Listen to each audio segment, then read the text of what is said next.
aussi une autre notion qui est importante, hein, c'est que les dispositifs spécifiques aux mineurs isolés étrangers relèvent du droit de la protection de l'enfance.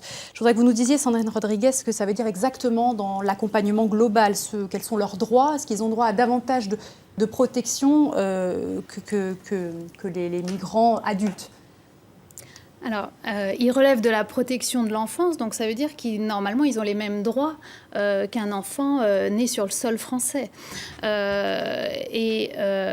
va différer par rapport aux adultes qui arrivent sur le territoire et pour lesquels d'autres procédures sont prévues, des demandes d'asile pour certains, des demandes de titre de séjour pour d'autres.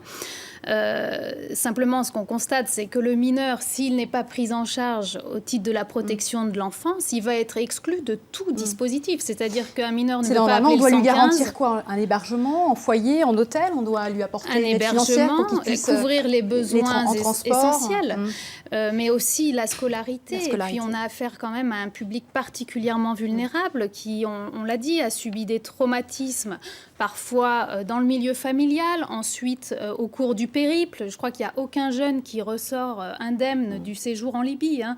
Il y a véritablement des groupes qui se sont constitués pour violenter ces mineurs, tenter d'extorquer des fonds à leurs familles restées dans le pays d'origine. On a des travaux forcés qui sont organisés. Les jeunes sont vraiment abîmés par ce passage. Ensuite, il y a la traversée en Méditerranée. On imagine aussi, on a déjà vu les tragédies sur les écrans. Et puis, on rajoute de la souffrance au traumatisme en laissant ces jeunes à la rue à l'arrivée en France.